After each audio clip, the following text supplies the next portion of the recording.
Well,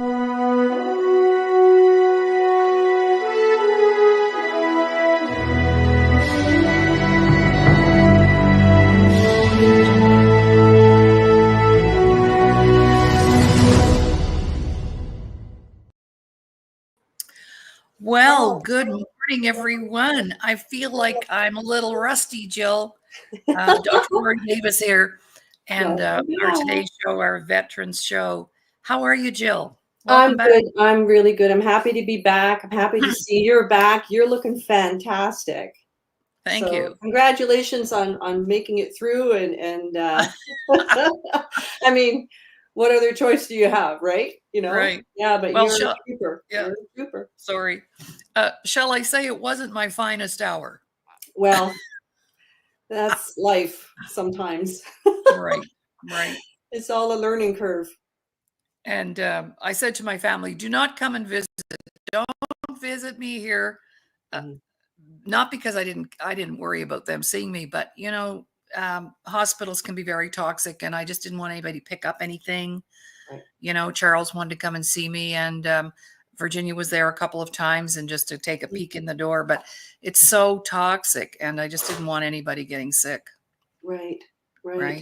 Yeah. And I know for myself, when in the couple of times I've been in hospital, I didn't want visitors because I wasn't feeling up to it. And you just want to just recover and just be quiet and do what needs to be done, you know. So tell me, who do we have visiting us today? I just know his name, Mark Meincke. Well, I've known of Mark for a number of years when I first started working in veterans advocacy and just researching, and all of a sudden I'd see his face pop up on my Facebook feed with Operation Tango Romeo, and he's one of the trailblazers with regarding podcasting for veteran advocacy. And so Operation Tango Romeo, so trauma recovery is his specialty, and he has been a very active advocate for veterans, traveling to Ottawa and testifying to some committees on Veterans Affairs, and so I'm delighted that he's taken the time to come and speak with us. Great. Well, let's just bring him on in. Bring him on down. Here comes Mark Meincke. Mark Meincke. Good morning, Mark. Hi, folks. How are you? We're great. Happy to have you. Yes. Thank you for taking time from your busy schedule, because I know it takes time to do these things, and we appreciate you being here very, very much. So thank you. I'm glad to be here. Good. So I'm going to let Jill take the lead on the questions, because she is the person with the great questions. I wanted to do a show. I've always done shows for specialized communities, but this is my first round of doing shows with veterans. So I've done other specialized communities, but with Jill's background and experience, I said, well, why don't we do a show just featuring veterans? So over to you, Jill, to take the lead. Well, thanks, Dr. Laurie. So Mark, welcome to the Today Show. And I'm just going to start with the basics. You know, can you give us a bit of your background with regards to your service and what got you into creating this podcast, Operation Tango Romeo, and we can expand from there. Let's go back to the beginning. Well, like a lot of kids with really high ACEs scores, I ended up joining the infantry, and thought I'd go and test myself and see if I could do it or not. And I was able to pass and passed battle school and got through. And I ended up doing a tour in '94, and I was in the Croatian Civil War as a United Nations peacekeeper for the summer tour of '94 on the Croatian side. Mm-hmm. And I was injured with PTSD. Didn't know what that was or what it looked like. There was no training. There's no discussion of it. All we knew is that if you had any issues because of a tour like that, it was frowned upon. It was not looked at with any kind of compassion or understanding. You were thought to be weak or less than. So everybody keeps their mouth shut. I knew there was something wrong. From the anger outbursts and whatnot, I knew there was something wrong, but didn't know what it was. And I just left it alone. And unfortunately, I went 23 years without being diagnosed. I was in my second marriage, and first one disintegrated in no small part from PTSD. Mm-hmm. But I, again, didn't know it because there was no training, there was no awareness, and certainly no conversation. But about 10 years ago, the conversation started happening, and it started become a more acceptable conversation. And over the last 5 years, when my show started, it's now everybody's talking about it, and it's accepted, and people can put their hands up without ruining their careers. Not completely, though. There's still segments. I know the RCMP still has a long way to go, where they still can't put up their hand without at least worrying about ruining their career. From detachment to detachment, they're going to have different opinions on whether or not it is a career ender.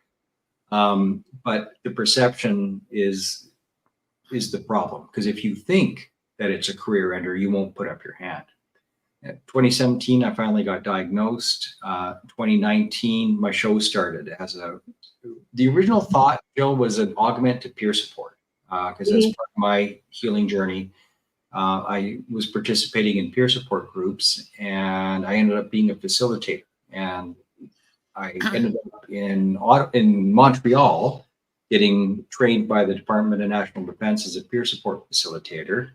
And I realized, geez, there's people driving 2-3 hours just to be part of this peer support group. How can I make it more accessible to more people? So I started the podcast, and it's been going ever since 2019. And now it's over 85 countries and helping a lot of people. That's fantastic. Now, this facilitate this peer support, was that through the Operational Stress Injury Clinic, or is that before? Originally. Okay. Yeah. Okay. That's how it started. It was all official through the OSI clinic, but there were some political issues with all that, and we ended up breaking free and just doing it on our own. Right. Now there's groups. There's a group called OSI Camp, and it is a volunteer group of peer support facilitators for first responders and veterans, and it's all over Western Canada with numerous branches, and they offer training and facilitator training for peer support. There is a group in Calgary called Alberta Recoil, and they look after peer support both for free, and also they're also a company. So a police station or EMS department can hire them to come in and teach them how to do it. Wonderful. Well, I know I was part of a peer support group in Ottawa about 5 years ago, and that was it was such a support for me, and I got to network with other veterans in regards to benefits and other support systems in my region. So I really I can see the value in what you've done with regards to bringing it across, around the world, but also connecting people across the country, veterans and first responders. So, wow, you really saw a need, and you started this pod. 85 countries. So my question. Yeah, go ahead. It's peer support is the most accessible resource for most people, whether it's online peer support, whether it's my show, which does more than peer support. That's a big part of it. Peer support is clinically proven to actually have better efficacy than some forms of therapy, of talk therapy. Now, that's if it's done right. I'm very protective of peer support. I don't do it anymore. It was a stage in the healing journey, and it's not something I participate in very often at all. But I did heavily for about 4 years. And in peer support, you hear your story through other people. And when you hear that story through other people, that helps to get rid of shame, stigma. And when you realize, oh my goodness, I thought I was a basket case or a nut job or whatever the negative self-talk was. until you hear it again and again and again, other people with very similar experiences. And then having it normalized, and also understanding mechanisms, like understanding that high level of childhood trauma is probably why you chose a trauma-rich environment for a profession. That's Absolutely. also shown to be true. And then learning the tools. It's like, okay, now I understand what the problem is, how that problem became a problem, and that it's a neurological injury, not a sickness or an illness. It's a neurological injury that you can actually see in a brain scan. Now, what do I do? Like, how do I go through it? And that's probably the biggest chunk of my show, is showing all the different modalities, because you have to meet people where they're at. Not everybody wants to do talk therapy. Not everybody's going to try ketamine therapy. So I find every modality that I can around the world, and I bring experts on and people with lived experience, and say, well, I don't know if it's going to work for you, but this is what I found, and here's something to try. Because there's got to be something on my show out of 330 episodes, whatever it's at right now. There's got to be something that you hear in there that you're willing to try. And the modality that you try is better than sitting and suffering and trying nothing. You got to keep your feet moving. We Yeah. have a question from a viewer. Would you guys like to see the question? And maybe Sure. both of you could comment on this comment. Simon says, "Hi, Mark and Jill. My question is, how, as an average civilian, can we help veterans suffering when they get home, and the best way to relate to them on an emotional level? Because, What a of course, fantastic we all question. know that I may be the one suffering, but that impacts everyone around me and my family, friends." So any comments on that, you two? Well, it's an excellent question. And there is a segment of my listener base that listens to answer that question. Oh, So great. there's people that are daughters and sons of veterans, or spouses of veterans. Listen to the first 10 episodes of my show. And Okay. that's going to help get you into our head. It's a really good starting point, because if you understand how our brains are working, because half the time we don't know if we're, whether you're an injured veteran or an uninjured veteran, most of us don't actually understand why we do what we do, why we act the way we act. We just know that we're different and we're comfortable with other veterans, but we don't know why.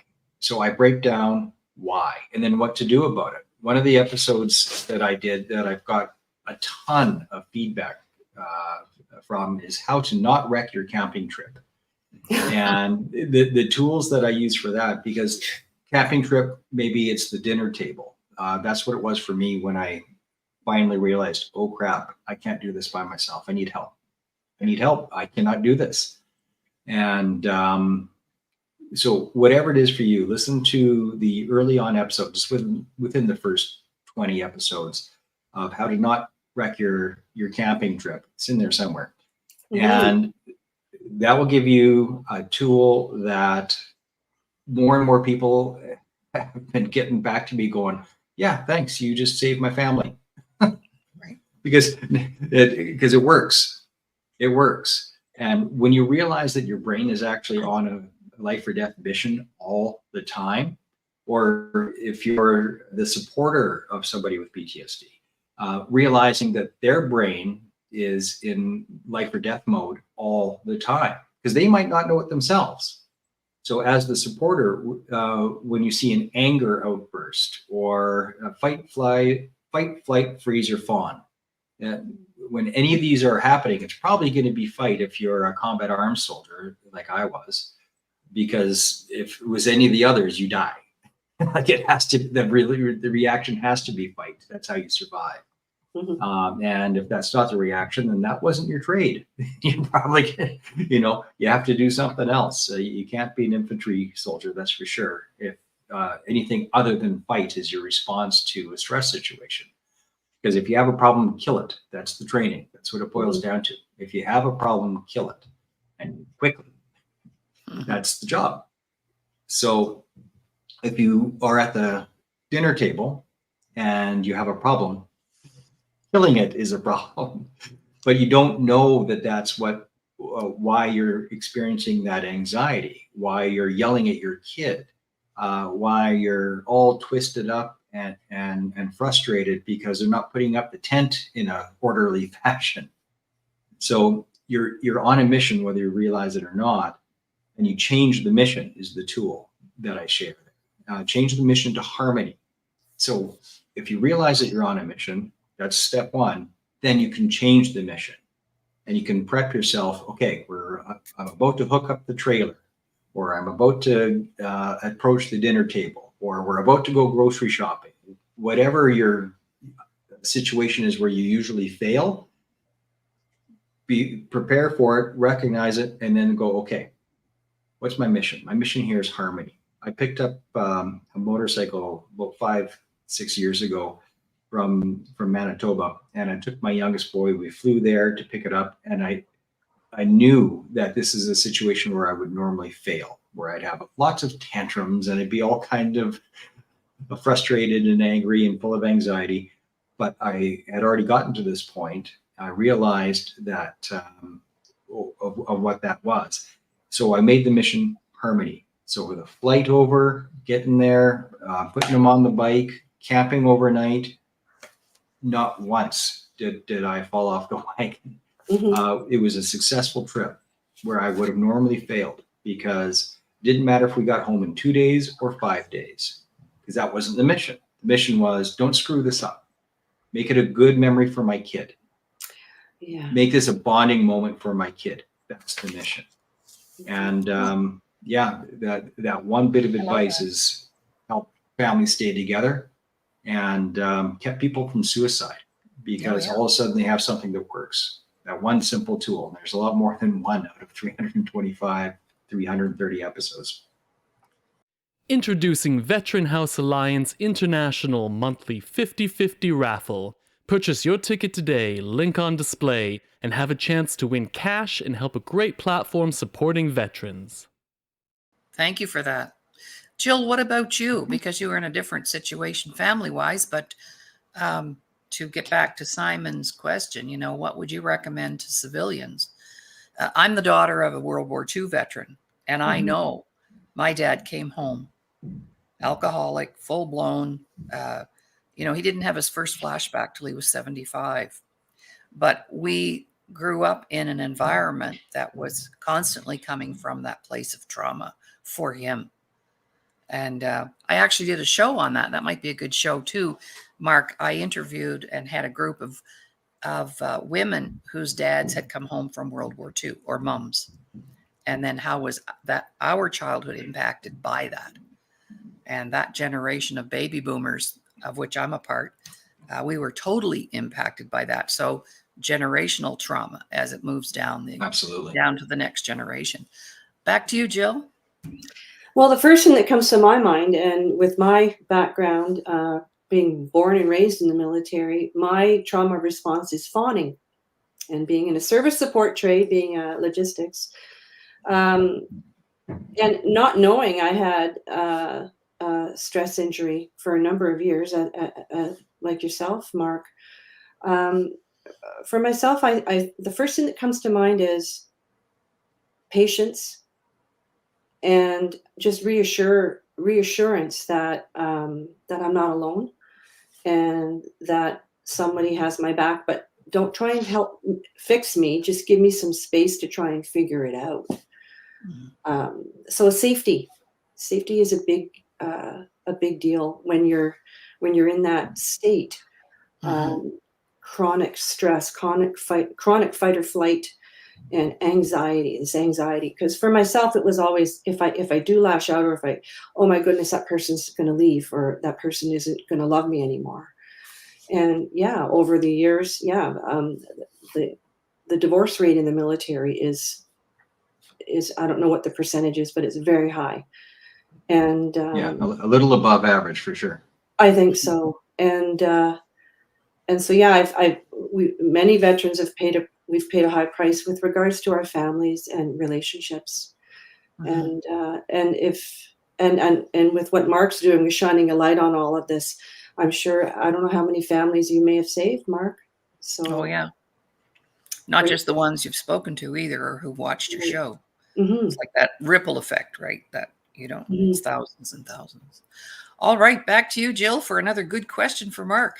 Well, Mark, I want to ask you. I mean, you're an author. You wrote a book in 2008 called "Why Not Me: The Keys to Unlock Your Power and Release Your Potential."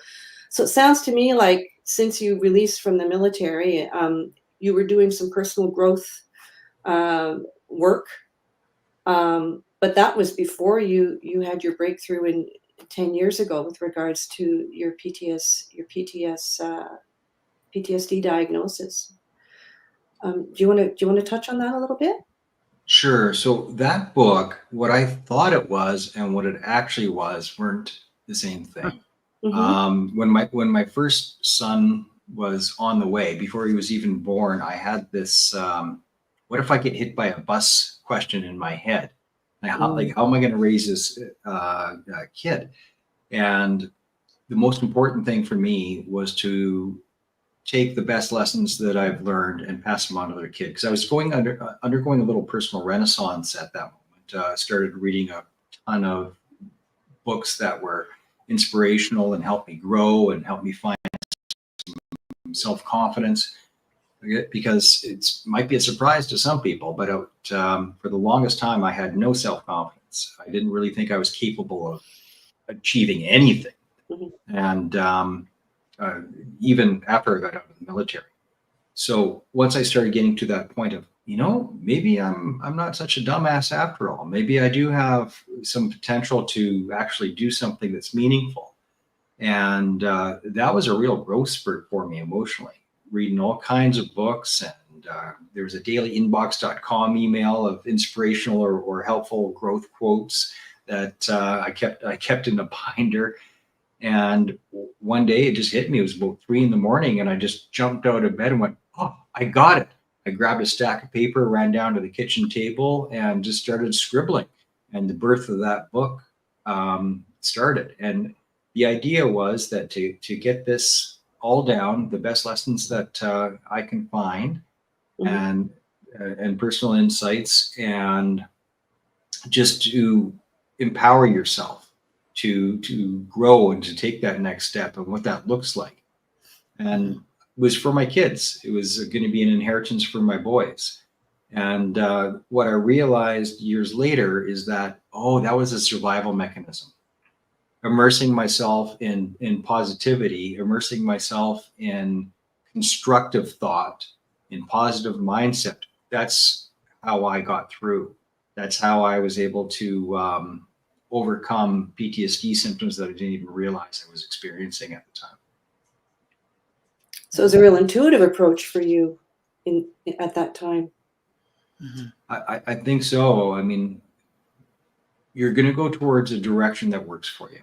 Yes. Unfortunately, that's usually alcohol Mm-hmm. and or drugs. Sometimes just the gym. I used to work out like a mad fiend. I still train, but that's specific for arm wrestling. I don't bodybuild anymore. We will find something that works, whether it's positive and constructive or negative and destructive. We're going to find something that works. And the destructive mechanisms for coping, they work. That's why we do them. But they always have a bigger price than what they offer for relief. And alcohol is the most common one. Mm-hmm. It's so incredibly destructive. And because of the work that I do, because of the show, I feel that I need to be a role model. So I haven't had just a drop of booze for almost 5 years now.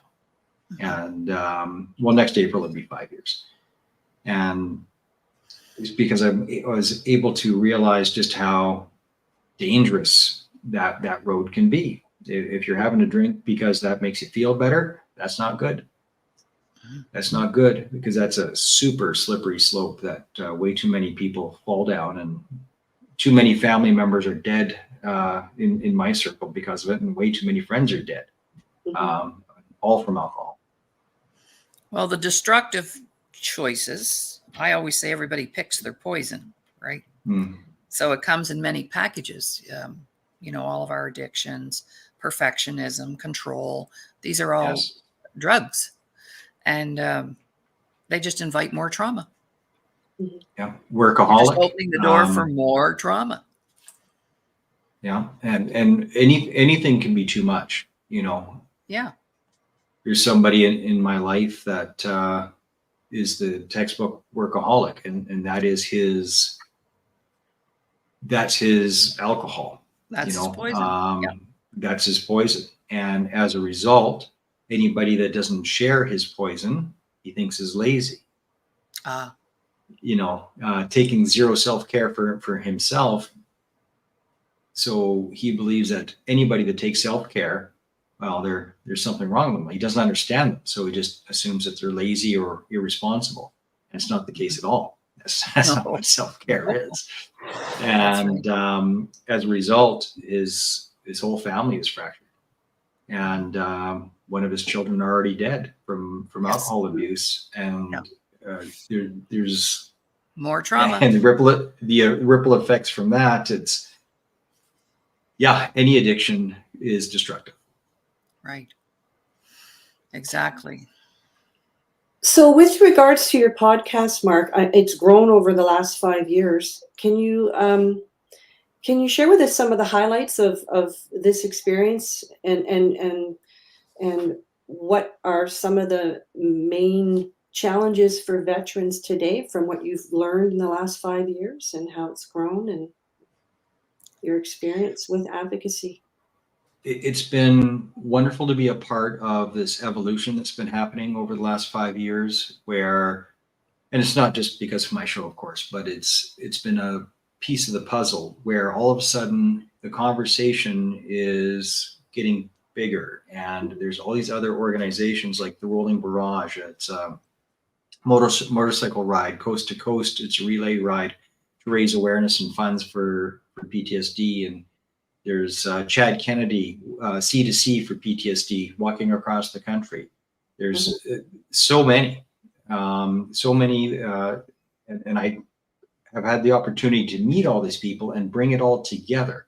So you can learn about all these different resources and fundraising efforts in one place. And it's all on my show, everything that I can find. And there's so much more that I haven't found yet, or I haven't had a chance to have on the show yet. So bringing that community together and aggregating it makes it more powerful. And being a part of making it so that the stigma is losing all of its power, because we are able to bring all these different conversations to one place. That's been fantastic. And seeing and being invited as a guest speaker, was it last summer or summer before? I think it was last summer.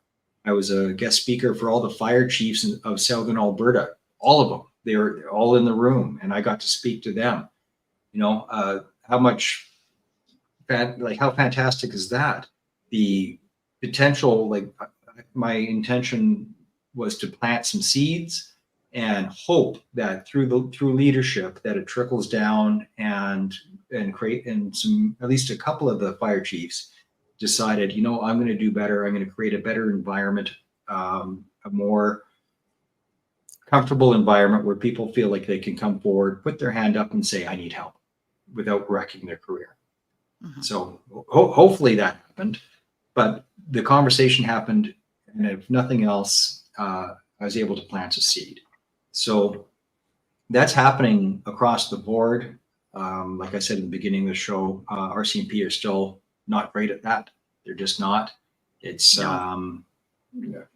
they've got a long way to come before they are in an environment where people can put up their hand safely and be treated with dignity and respect if they have stress injury. And I've been thrown into advocacy, which I didn't expect. So about 2 years ago, it hit the news, international actually, about a veteran in Canada that was offered medical assistance of dying when he was just asking for help.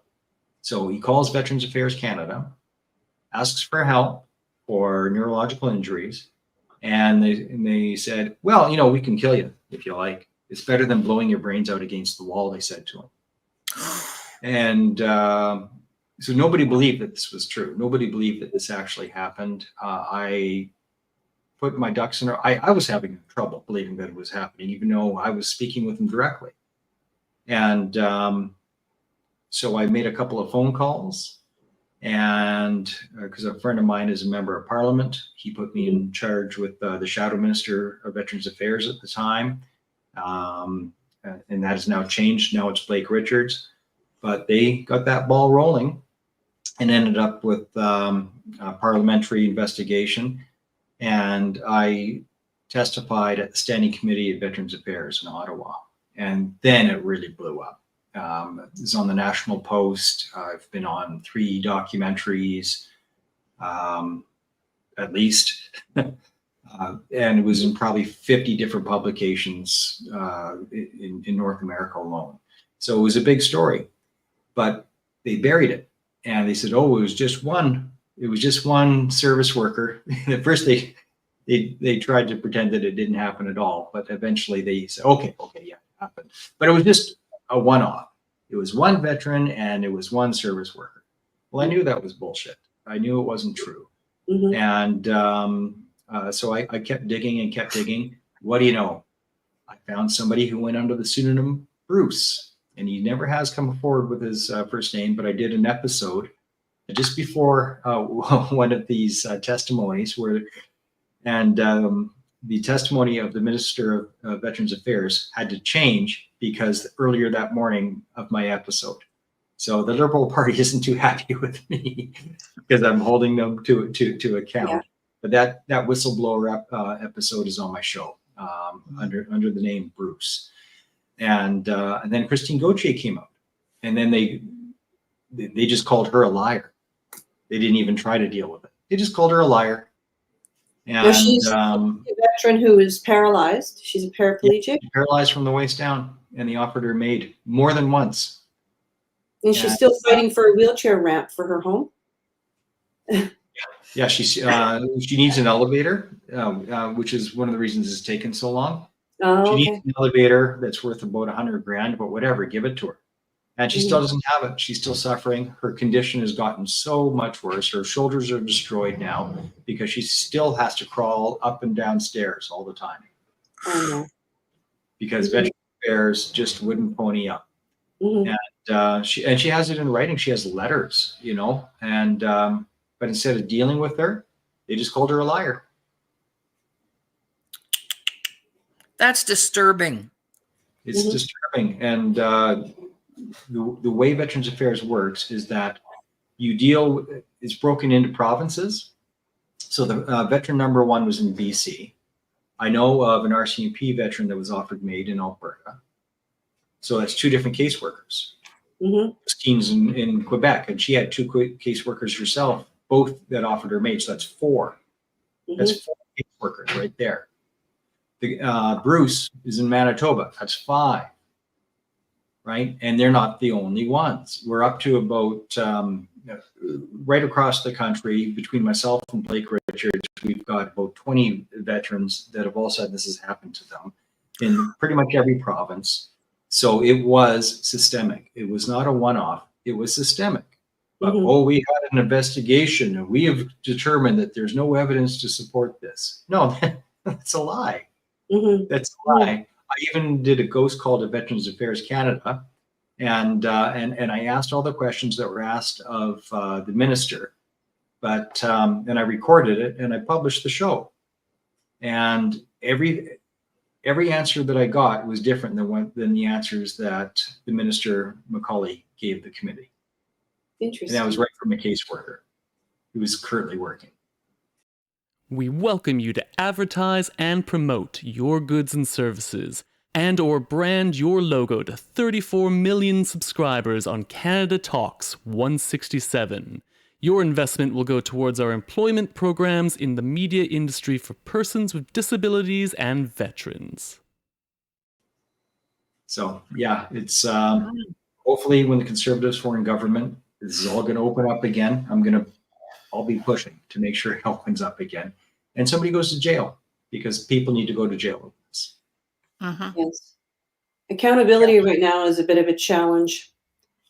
Yeah, just a little bit. Many things going on in Canada right now. I have a question. Mhm. Tell me about your show, frequency, where people can see it. Use your tagline here. Tell us a little bit about the frequency of the show and where you produce it to platforms. Well, it's been going since 2019, Okay. and there's over 325 episodes, give or take. Um, it's probably about one a week right now, and it varies because my number one duty is to myself and to my family. So I gauge, but I don't overdo it. For a while, I was doing 3-4 episodes in a week, and that was too much. It was too hard on me. And I have figured out over the years that 1 or 2, that's about it. That's about all I want to do. And then maybe do something like this where I'm a guest on somebody else's show. But about 2 appearances a week is about my max. And then Great. anything more than that, it's not good for me. So I don't Good. do it. And Excellent. it's on every channel that you can imagine. The best channel to find it is probably Spotify. Mhm. We are now doing the video version on Spotify Oh, good. for all of them. So you can have audio and video in the highest quality on Spotify. It's also on YouTube. We have the original channel and now a duplicate channel, YouTube. That my producer has decided to start fresh because there's algorithms that react to thumbnails, and I never had proper thumbnails before. I just don't have the time, energy, or will or ability to do all that stuff. So my producer's doing that now, which is why we started a fresh channel, and she's reproducing everything. So even cleaning up if I had any sound issues on some episodes, she's reproducing them, putting in artificially putting in camera angles, which is cool, and just increasing the production value of it all. My audio has always been good. So right from episode 1, I've had good audio, and it only got better over time. Right now, it's excellent. Actually, probably after my 40th episode, the audio has always been outstanding. It's just the video where it's been weak. So that's getting stronger now. Now that I have a proper studio with lights and cameras instead of a webcam. Right. But Operation Tango Romeo, you can find it on pretty much any podcast channel. Spotify's the best. It's on YouTube.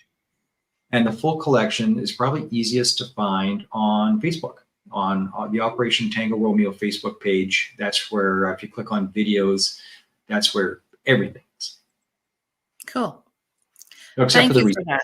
Yeah, thank you for that.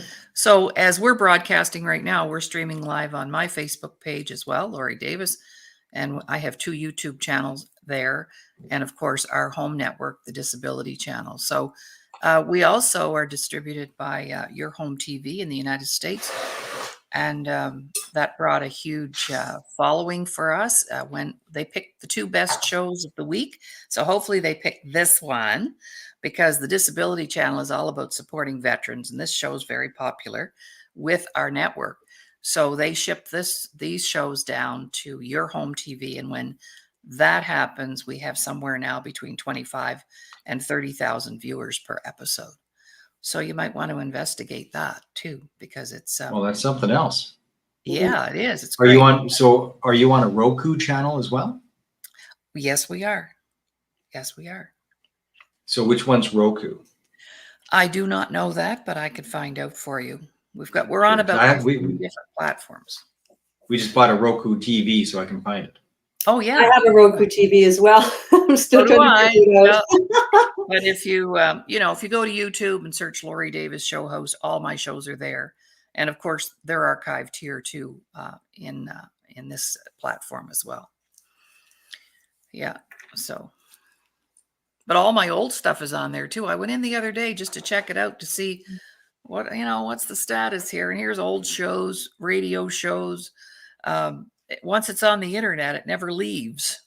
Mhm, mhm. So you have that because I started out in radio many years ago, of course. So So I have a question mark regarding different thank you. modalities of treatment that are available to folks with stress injuries. And I'm just wondering, I know that you've dabbled, like, and this is for entertainment purposes only. But I'm curious because I've been doing some vagus nerve research and nervous system regulation and somatic therapies. Can you give us some information on what you've discovered that's out there that maybe some of our viewers aren't aware of? Okay, well, I'll preface it first. What I'm about to say, it could be the carpenter, it could be the tools, and sometimes it's a bit of both. So don't be discouraged. As long as you're doing something, it's better than doing nothing. So please don't let anything I'm about to say discourage you from trying any modality. The OSI clinic, so Operational Stress Injury Clinic, which is the actual military mental health clinic, has an efficacy rate from their own internal numbers between 12 and 16%. And that's the efficacy of basic talk therapy. And throughout the military clinics across the states, whenever I have them on, I ask them for the numbers, and it's always somewhere between 12 and 16% efficacy. And that depends on how you measure efficacy. Is that going from a 10 to a 7 or a 10 to a 1? You know, like what is efficacy for you? And so not a great tracker for just basic talk therapy. Some of the better, if you're going to go that route, EMDR seems to be better. I had somebody on talking about reconsolidation therapy, which was medication assisted. I like things that work aggressively and just to knock the head off that beast. And ketamine assisted therapy, I like. I haven't done it myself. I've just got all the stats that keep coming back to me. The efficacy is very, very high. I had Dr. Eugene Lipoff on the show out of Chicago, and there's sympathetic and dual sympathetic. So the nerve in your neck, there's one on each side. And to do, so it's stellate ganglion block with ketamine. So he does the SGB on each side. So get dual sympathetic stellate ganglion block mixed in with therapy and ketamine, like ketamine assisted therapy. That has been one of the better ones. Canadian Special Forces, because it's not available in Canada, they go down to Chicago and they do it there, including Devin Larratt, who's a JTF2 Special Forces Tier 1 veteran and a world famous arm wrestler. He did an episode on his channel about it. Hopefully we'll be on my show next month. I've been trying to get him for a few years now. And we'll be talking about that. But within Alberta, I know there's at least a few ketamine assisted therapy clinics. There's the Newly, there's Wayfound. They are out there. So that is a great place to start because you get more done faster. More done faster. And some people claim that it's permanent, and that beats the heck out of 3 or 4 years of talk therapy that might help you and it might kill you. Talk therapy almost killed me. Yeah, because you're constantly reactivating and reliving it. Instead of getting memory on. lane. Yeah, but that was in my case, that was the carpenter more than the tool. I believe, but how do you know? You know, it's not like there's a Yelp review. How do you know which one to use? Mine did more harm than good. There was still some good, but it did more harm than good. And all my symptoms got worse. I even got new symptoms because of, one of the things that we were getting through is when I hit a tripwire. I'm the only guy I know that hit a tripwire and lived to tell about it. And I relived that moment of the wire hitting my shin for about 18 hours. Right. That did a lot of damage, right? But that was the carpenter, not the tool. It's still worth moving forward and trying to get something done. 220 is interesting. It's a form of neuro-linguistic programming. I'm a certified practitioner of it, but I don't do it because I don't like being a practitioner. I'd rather be the guy that's getting all the information and bringing it to you. I've done a couple episodes on 220. It seems to work fairly well. I've helped a few people with it, and they have told me, well, one person in particular, he had a traumatic reaction to the smell of eggs because that was associated with a horrific memory from his childhood. So he couldn't be in the house while eggs were cooking. Couldn't be in the house. Now he can be in the house and he can eat eggs. And that was from 220, which is a form of neuro-linguistic programming. They have a whole organization in the States. It's difficult to get it in Canada because there's like me and one other person. And I don't do it anymore. But for American veterans, for sure, 220 is a great place to start. Give it a whirl. You don't relive anything. It's quite the opposite. And they decouple the reaction from the memory, from the trauma, without reliving the trauma. So creating 220. new neural pathways in the brain using language and perhaps affirmations. I'm not sure. I'm kind of familiar with NLP, but I haven't heard of 220, so I'm going to look into that. Yeah, it's worth it, and you can learn about it on my show. I've had 2 shows on it anyway, and I've experienced it. It's pretty good. It's pretty good. So there is a better mousetrap out there. I've covered several of them, and one of the challenges is knowing whether or not it's PTSD, an operational stress injury, or if it's a TBI, a traumatic brain injury, or if it's mefloquine poisoning, or if it's ADD. When you line all respond differently to these things, well, they match up diagnostically.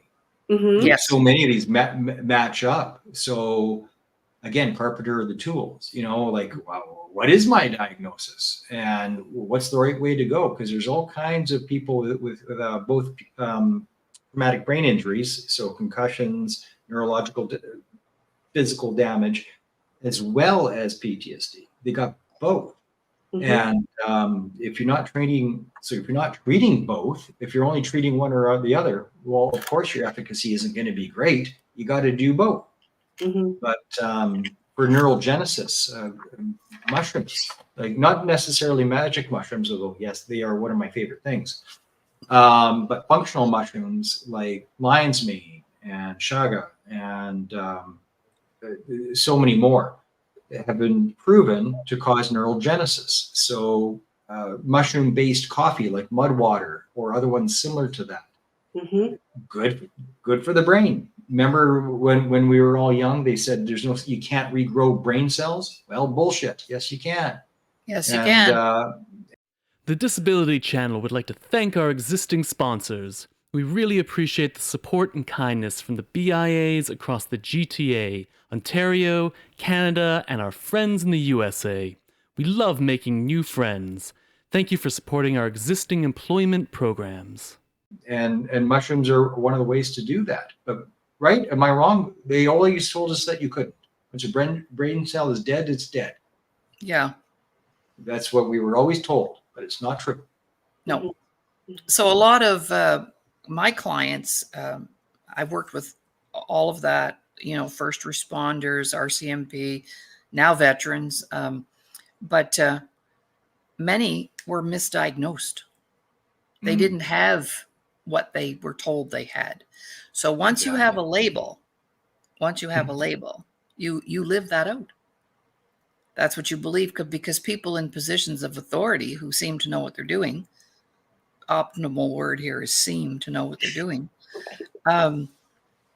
tell us something, and we believe that, and then we run with it.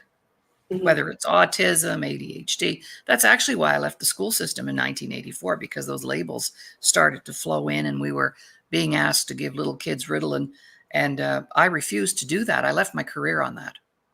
After when 15 really years. half of it's red dye number 5. Like quit feeding them Skittles. Yeah. Right. Exactly. Right.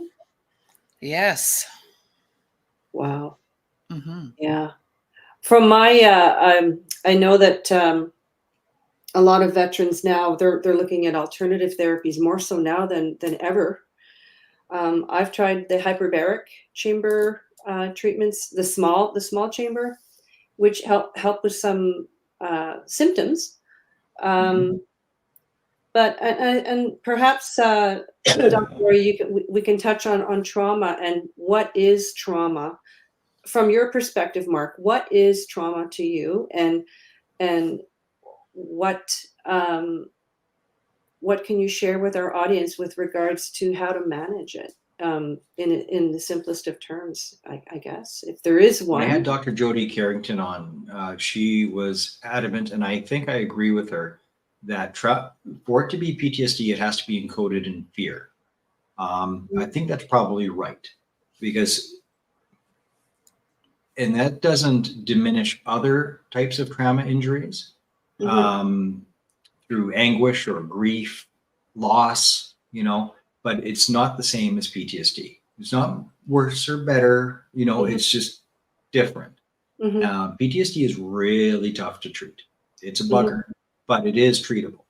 And being encoded in fear changes your nervous system. So, a traumatic event where it's life or death, and you believe that you're about to die, or in one case, I thought I was dead, but I wasn't. Um, it can all be at once in one event that affects you for the rest of your life, or it could be, and more commonly, CPSD, so complex post-traumatic stress, where it's a bunch of different events, maybe a couple of high flyers and a bunch of more low-level events. But if mhm, you're thrown into the state of fight, flight, freeze, or fawn again and again and again and again and mhm, again, mhm, eventually the throttle gets stuck on full. mhm, So full throttle is either going to mean you're always in fight mode, always in flight mode, always in fawn, or what's the other one? Fight, flight, freeze, or fawn, or you freeze up all the time. mhm, And again, for soldiers, it has to be fight. And first responders, it has to be fight. If it's anything else, you die or somebody else dies. So you mhm. have to learn to react with fight, because that's how combat works. If you don't react with fight, it's not good. Um, Once that is encoded in your body, it affects everything. I've had people, hey, Mark, did you notice that there's anything wrong with your guts? Because I think I got a problem. I'm like, dude, I know what you're talking about. Why don't you just say it? You're incontinent. Shut Mhm, up! Don't talk. Shut up! Don't tell me. It's like, yeah, that happens, and it's the nervous system. mhm, In fight flight mode, it is normal for the body to vacate itself for a fight, and if you don't know why it's happening, it's just happening, because you never know what's going to trigger you. It took me a few years to realize that dropping off my kids at their mom's house would set me off. I'd have to use the washroom. It was like a running joke, and everybody made fun of me. Drop off my kids, I got to use my ex-wife's washroom, because going back there and being in her presence and was I thought I was fine. My mind seemed to think I was fine, but my body knew different. right. And the body keeps the score. And my Mhm, body knew that that I have some real unresolved stuff with my ex-wife. That is very upsetting. So within 5 minutes of the house, it's like, oh, I got to use the washroom. And that didn't happen for anybody else's house or any other location, just hers, yeah. because going there brought up some stuff for me, and still does. But if you don't know what's happening, look for those patterns. And once you see those patterns, realize, like, yeah, that's your body reacting. That's your body, because but I feel good. My mind, I'm calm. No, you think you're calm, but your body knows different. So uh, pay attention to your body. Pay Mhm. attention to your reactions, and I hope that answers your question. I feel like I'm starting to Yes. ramble. Yeah, Yes. no, Well, it's speaking to you, you have to, your body speaks. yeah. And we have cell memory. Our body cells remember stuff. Mhm. Hmm. We have cell memory. Even if we don't consciously or unconsciously remember something, our body always remembers it. Yeah, it really does. Yes. It really So does, and we're yet just that's about something that's dismissed as woo-woo, but it shouldn't be. No, that's Mhm. right. Mhm. So we're a couple of minutes away from closing time, and this has been the most fascinating hour. Mark, thank you very much again.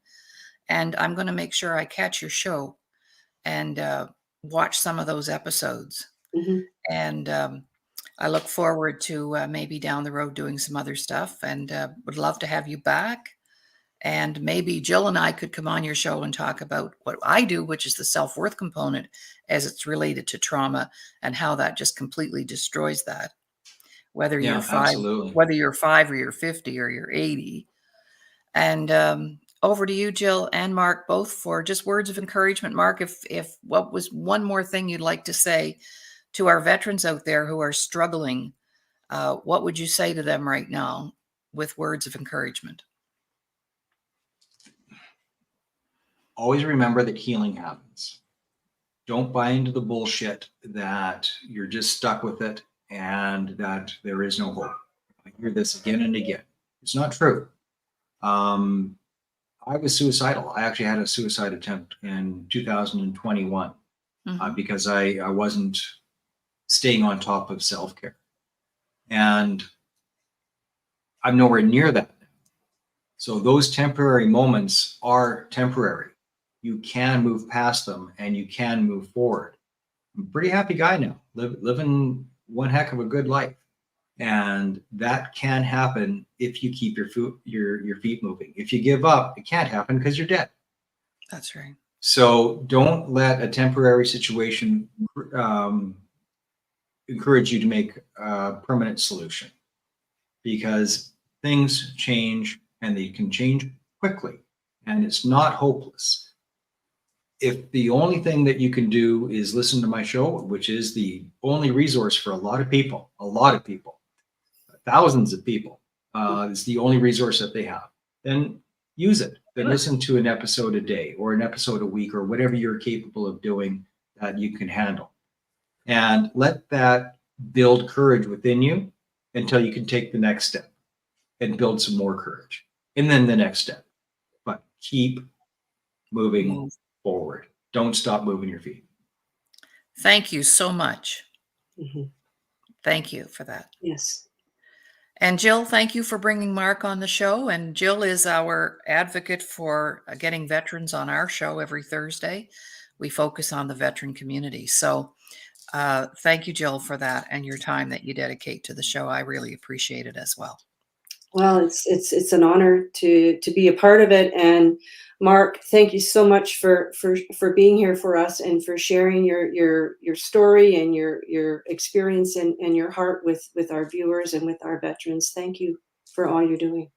Mhm. You're making Well, thank you for joining the mission. The mission Yeah. is to save lives and relieve pain Mhm. by making help for PTS injuries easily accessible, with a vision of the world where the path to recovery is clear. And now you are part of that mission and vision. And thank you for helping to save lives. Right on. Okay, ladies and gentlemen, thank you for watching. We're streaming live right now on the Laurie Davis Facebook page, also on our YouTube channels, the Disability Channel, Your Home TV coming up. So we're here and available and accessible as well. So bye for now, everybody. Mwah. Have a great day. Thank Okay. you.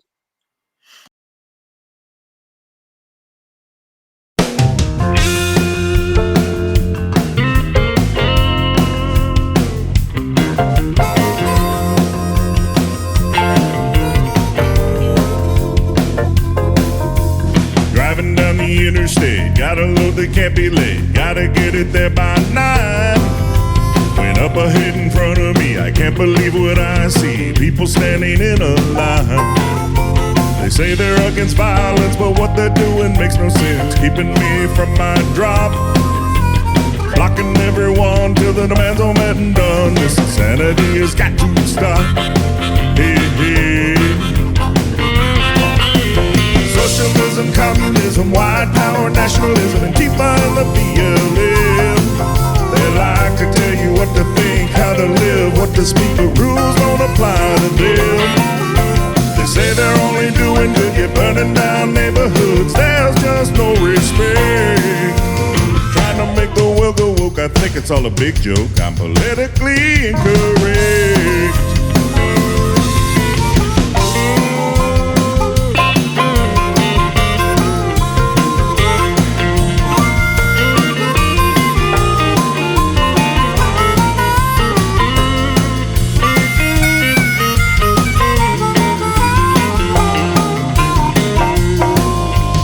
Politicians always say they're working for us every day. They got their hand on our last dime.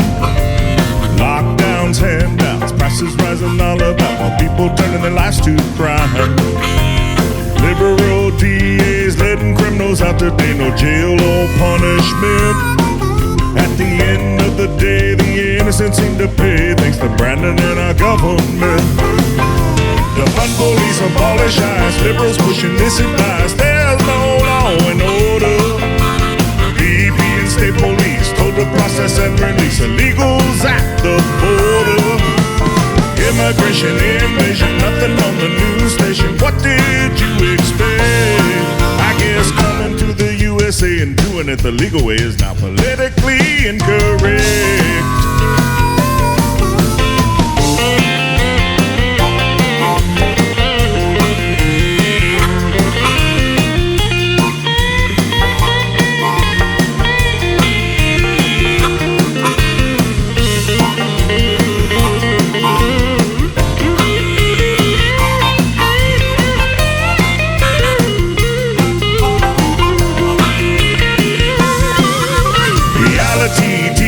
Musicians, actors, athletes, the media, and fake news, giving their opinion like it's a religion, thinking we don't have a clue. Mean tweets, fact checks, boys and girls changing sex. To this I must object. We need hard-working, bill-paying, God-fearing, and people praying. Become politically incorrect.